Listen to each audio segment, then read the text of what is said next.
Mind ورس میں خوش آمدید۔ یہ وہ جگہ ہے جہاں ہم انسان کے دماغ، جذبات اور کائنات کے رازوں کو ایک صاف، سادہ اور دلکش انداز میں سمجھتے ہیں۔ یہاں ہر بات علم بھی ہے، حیرت بھی اور سوچنے کا ایک نیا راستہ بھی۔ اگر کوئی انسان یہ جاننا چاہتا ہے کہ ہم کیوں سوچتے ہیں، کیسے محسوس کرتے ہیں اور دنیا دراصل کس اصول پر چلتی ہے، تو یہ بالکل صحیح جگہ ہے۔ اس ذہنی سفر میں شامل ہوں اور ہر دن خود کو ایک نئی نظر سے دیکھنا سیکھیں۔ لہٰذا ہمارے ساتھ جڑنے کے لیے اس چینل کو سبسکرائب کریں۔ تو آج کے اس تفصیلی جائزے میں ہم ایک انتہائی دلچسپ موضوع پر بات کرنے والے ہیں۔ ہاں، اور یہ ایک ایسا موضوع ہے جو ہم سب کی زندگیوں سے بہت گہرا جڑا ہوا ہے۔ بالکل۔ آج ہم جوش کوفمین کی مشہور کتاب دی فرسٹ 20 آورز پر بات کریں گے، اور یہ کتاب ایک بہت ہی حیران کن دعویٰ کرتی ہے۔ یہ ہمیں سکھاتی ہے کہ کیسے ہم کسی بھی نئی مہارت کو صرف 20 گھنٹوں میں سیکھ سکتے ہیں۔ صرف 20 گھنٹے سننے میں تو یہ ناممکن سا لگتا ہے نا، لیکن آج کے اس سیشن کا ہمارا بنیادی مقصد یہی ہے کہ ہم اس کتاب کے ابتدائی حصے کا ایک بہت گہرا تجزیہ کریں، مطلب خاص طور پر یہ سمجھنے کے لیے کہ آخر وہ کیا نفسیاتی چیزیں ہیں جو انسان کو کچھ بھی نیا سیکھنے سے روکتی ہیں۔ صحیح۔ اور ہم اس خوف کو توڑنے کے طریقے بھی دیکھیں گے۔ اچھا، سب سے پہلے اس الجھن کی طرف آتے ہیں کہ ہم شروعات کیوں نہیں کر پاتے۔ مجھے مصنف کا اپنا تعارف، مطلب جو اس نے کتاب کے شروع میں دیا ہے، وہ بہت زبردست لگا۔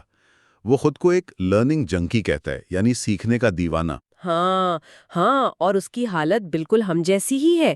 مطلب اس نے بتایا ہے کہ اس کے پاس 852 کتابیں تو پہلے سے ہی شیلف میں موجود ہیں جو اس نے پڑھنی ہے۔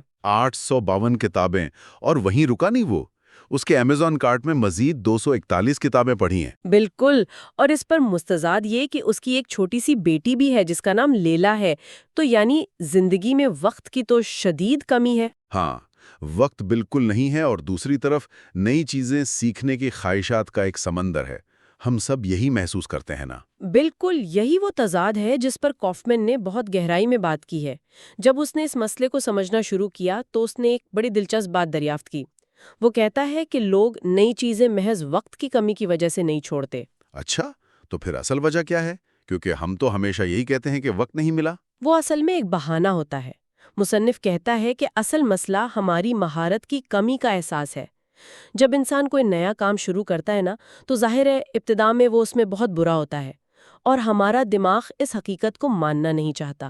یہ جو اپنی نااہلی کا شدید احساس ہے، اسے مصنف دی فرسٹریشن بیریئر یا مایوسی کی رکاوٹ کہتا ہے۔ مایوسی کی رکاوٹ؟ ہاں، یہ تو بالکل ایسا ہے جیسے فرض کریں ہم کوئی نیا ویڈیو گیم کھیلنا شروع کرتے ہیں۔ ہاں، ویڈیو گیم کی مثال بہت فٹ بیٹھتی ہے اس پر۔ مطلب جب ہم پہلی بار گیم لگاتے ہیں تو پہلے 5 یا 10 سیکنڈ میں ہی ہم بار بار آؤٹ ہو رہے ہوتے ہیں، اور اس وقت جو الجھن اور غصہ آتا ہے، دل کرتا ہے کہ گیم کو بند کر دیں اور بس ٹی وی پر کوئی پرانی فلم لگا لیں۔ بالکل صحیح کہا، کیونکہ فلم دیکھنے میں دماغ کو کوئی محنت تو کرنی نہیں پڑتی۔ وہاں ہمیں یہ محسوس نہیں ہوتا کہ ہم کتنے نالائق ہیں۔ نیا گیم کھیلنا یا کوئی بھی نیا کام شروع کرنا دراصل ہماری انا پر ایک وار ہوتا ہے۔ وہ ہمیں بتا رہا ہوتا ہے کہ بھئی تمہیں یہ کام نہیں آتا۔ اور یہ احساس کوئی بھی پسند نہیں کرتا۔ بالکل، اور اگر ہم اسے ارتقائی حیاتیات یعنی ایولیوشنری بائیولوجی کے زاویے سے دیکھیں تو بات اور بھی صاف ہو جاتی ہے۔ ہمارا دماغ قدرتی طور پر توانائی بچانا چاہتا ہے۔ جب ہم اس فرسٹریشن بیریئر سے ٹکراتے ہیں تو دماغ سگنل دیتا ہے کہ اس مشکل کام میں بہت انرجی لگ رہی ہے، چھوڑو اسے، کوئی آسان کام کرو۔ واہ! تو مطلب ہمارا دماغ خود ہی ہمیں پیچھے کھینچ رہا ہوتا ہے۔ لیکن اچھا، فرض کریں کوئی انسان اس ابتدائی مایوسی کو عبور کر بھی لے، وہ پختہ ارادہ کر لے کہ نہیں، میں نے تو سیکھنا ہے، تب بھی ایک اور بہت بڑی رکاوٹ سامنے آ جاتی ہے۔ کون سی رکاوٹ؟ معاشرے والی؟ ہاں، وہ جو ہمارے معاشرے نے ایک افسانہ بنا دیا ہے کہ کسی بھی چیز کو سیکھنے میں تو سالوں لگ جاتے ہیں۔ میں یہاں اس مشہور 10,000 گھنٹوں کے اصول کی بات کر رہا ہوں۔ وہ 10,000 گھنٹوں کا اصول، یہ تو جدید دور کی سب سے بڑی غلط فہمیوں میں سے ایک ہے۔ بالکل، مطلب یہ تصور میلکم گلیڈویل کی مشہور کتاب آؤٹ لائر سے آیا نا، جس نے پوری دنیا میں تہلکہ مچا دیا۔ جی ہاں، گلیڈویل نے دراصل ڈاکٹر اینڈرس ایرکسن کی ایک ریسرچ کا حوالہ دیا تھا اور اس پیچیدہ تحقیق کو ایک بہت ہی سادہ سے اصول میں بدل دیا کہ کسی بھی کام میں ماہر بننے کے لیے 10,000 گھنٹے کی مشق چاہیے۔ اور 10,000 گھنٹے کا اگر ہم حساب لگائیں تو یہ بنتے ہیں 3.5 سال، وہ بھی اگر کوئی روزانہ 8 گھنٹے مسلسل مشق کریں۔ ہاں، روزانہ 8 گھنٹے، یہ تو ایک فل ٹائم نوکری سے بھی زیادہ مشکل کام ہے۔ اب ایک عام انسان جو روزگار کماتا ہے، جس کے گھر کے کام ہے، وہ اتنا وقت کہاں سے لائے گا؟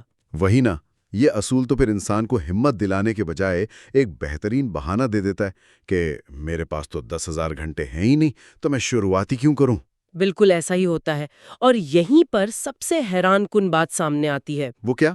وہ یہ کہ ڈاکٹر ایرکسن کی وہ جو اصل تحقیق تھی نا، وہ عام چیزیں سیکھنے کے بارے میں تھی ہی نہیں۔ اچھا، تو پھر کس بارے میں تھی؟ وہ ریسرچ تھی ورلڈ کلاس ماسٹری کے بارے میں، مطلب عالمی سطح کی مہارت۔ ان کا مطالعہ ٹائیگر ووڈز جیسے مایا ناز گولفرز یا شطرنج کے عالمی چیمپئنز پر تھا۔ ظاہری بات ہے، اگر دنیا کا بہترین کھلاڑی بننا ہے تو 10,000 گھنٹے تو لگیں گے۔ تو مطلب عام انسان کے لیے یہ اصول ہے ہی نہیں؟ بالکل نہیں۔ ہم میں سے زیادہ تر لوگوں کا مقصد دنیا کو فتح کرنا تھوڑی ہوتا ہے۔ ہم تو بس اتنا چاہتے ہیں کہ کوئی کام اچھے طریقے سے کر سکیں اور اس سے لطف اندوز ہو سکے۔ اسے مہارت کی دنیا میں کیپیسٹی یا صلاحیت کہتے ہیں، ماسٹری نہیں۔ لیکن ایک منٹ، یہاں میرے ذہن میں ایک سوال آ رہا ہے، کیا زیادہ مشق کرنا ہمیشہ بہتر نہیں ہوتا؟ مطلب ہم اپنا ہدف صرف کیپیسٹی تک ہی کیوں محدود رکھیں؟ کیا یہ سوچنا کہ مجھے بس گزارے لائق سیکھنا ہے ایک طرح کی ہار ماننا نہیں ہے؟ یہ بڑا اچھا سوال ہے۔ بظاہر تو یہ واقعی ہار ماننے والی بات لگتی ہے، لیکن اس کا جواب ہار ماننے میں نہیں بلکہ معاشیات کے ایک اصول ڈیمینشنگ ریٹرنز میں چھپا ہے۔ وہ کیا ہوتا ہے؟ دیکھیے، جب ہم کوئی نیا کام شروع کرتے ہیں تو شروع کے چند گھنٹوں میں ہم بہت تیزی سے سیکھتے ہیں، ہمارا گراف بڑی تیزی سے اوپر جاتا ہے۔ لیکن جیسے جیسے ہم ماسٹری کے قریب پہنچتے ہیں نا، تو ہر چھوٹی سی بہتری کے لیے پچھلے قدم سے کہیں زیادہ محنت اور وقت درکار ہوتا ہے۔ اچھا، یعنی 100% پرفیکٹ ہونے کے لیے جو آخری 10% کی محنت ہے وہ سب سے زیادہ مشکل ہوتی ہے۔ بالکل۔ تو اگر کوئی انسان ہر چیز میں ماسٹری کا سوچے گا تو وہ پوری زندگی میں بمشکل 1 یا 2 چیزیں ہی سیکھ پائے گا۔ مصنف کہتا ہے کہ اپنی ضرورت کے حساب سے ہدف طے کرنا ہار ماننا نہیں ہے، بلکہ یہ ایک سمارٹ فیصلہ ہے کہ ہم اپنی زندگی کا محدود وقت کیسے استعمال کریں۔ صحیح، مطلب اگر صرف 20 گھنٹے مشق کر کے میں اپنے دوستوں کے سامنے گٹار بجانے کے قابل ہو جاتا ہوں تو وہ بھی تو ایک بہت بڑی کامیابی ہے نا۔ مجھے دنیا کا بیسٹ گٹارسٹ بننے کی کیا ضرورت ہے؟ 100% درست بات ہے۔ تو پھر اگر ہم نے یہ طے کر لیا کہ ہمارا ہدف 10,000 گھنٹے والی ماسٹری نہیں ہے بلکہ بنیادی صلاحیت یعنی کیپیسٹی ہے، تو یہ 20 گھنٹے کا چکر کیا ہے؟ اور یہ جو ریپڈ اسکل ایکوزیشن یعنی تیزی سے سیکھنے کا عمل ہے، یہ کیا ہے؟ جب میں اس بارے میں سوچتی ہوں نا تو میرے ذہن میں سیدھا ہالی ووڈ کی فلم دی میٹرکس کا وہ سین آتا ہے۔ اچھا، وہ کیانو ریوز والا؟ ہاں، جس میں اس کے دماغ کے پیچھے ایک کیبل لگاتے ہیں، کمپیوٹر سے سافٹ ویئر ڈاؤن لوڈ ہوتا ہے اور وہ آنکھیں کھول کر کہتا ہے مجھے کنگ فو آتا ہے۔ کیا ہم واقعی کسی ایسے ہی شارٹ کٹ کی بات کر رہے ہیں؟ ہاں، نہیں، بالکل نہیں۔ اور یہ بات واضح کرنا بہت ضروری ہے کہ ایسا کوئی جادوئی شارٹ کٹ یا دماغی کیبل ابھی تک ایجاد نہیں ہوئی۔ تو پھر یہ ریپڈ اسکل ایکوزیشن کیا ہے؟